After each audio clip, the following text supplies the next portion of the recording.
गीता के 5वें अध्याय के दूसरे श्लोक में कर्म संन्यास से कर्मयोग को विशेष अच्छा बताया है। तयोस्तु कर्म संन्यासात् कर्म योगो विशिष्यते, अर्थात कर्म के समुचित त्याग से कर्म करते करते याद विशेष अच्छी है। किंतु साधु संतों ने भगवान को प्राप्त करने के लिए कर्मों से ही संन्यास करना सिखाया।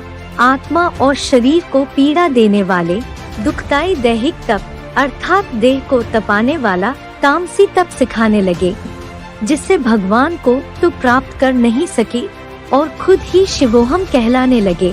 लेकिन भगवान की याद के लिए भगवान की यथार्थ पहचान जरूरी है, जो कोई मनुष्य नहीं दे सकता है।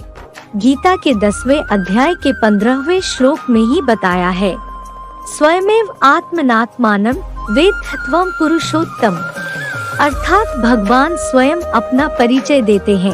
शास्त्रों में निर्गुण और सगुण दो प्रकार से बताया है। निर्गुण अर्थात निराकार, जिनका चिंतन नहीं किया जा सकता है, अचिंत्य हैं। गीता के 12वें अध्याय के 5वें श्लोक में ही बोला है, क्लेशोऽधिक तरस्तेषाम् अव्यक्ता सत्चित्साम्, अव्यक्ता ही गतिर्दुःखम् देहवद्भिर्वाप्यते, अर्थात अव्यक्त निराकार में आसक्त योगियों के लिए कठिनाई अधिक होती है, क्योंकि निराकारी गति दुख पूर्वक ही प्राप्त होती है। इसलिए निराकार शिव साकार शरीर का आधार लेते हैं।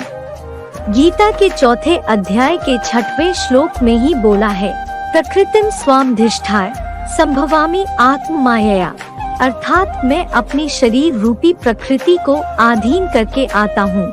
निराकार भगवान जब साकार शरीर में प्रवेश करें, जिनको सभी धर्म पिता मानते हैं, तभी उनसे संबंध जोड़े जा सकते हैं।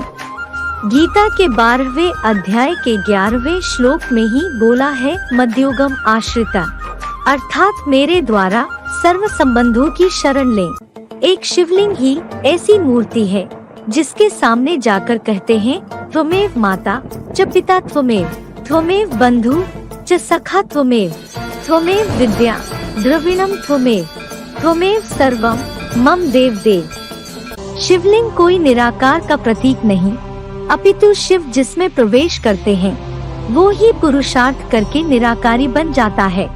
सभी शरीरधारियों के बीच में एक ही पुरुषोत्तम बनता है। गीता में ही बोला है, हजारों मनुष्यों में कोई एक ही सिद्धि के लिए यत्न करता है, जो यत्न करके भगवान शिव समान ही बन जाता है। इसलिए ही शिव शंकर कहे जाते हैं और यादगार पूज्य मूर्ति को शिवलिंग कहा जाता है।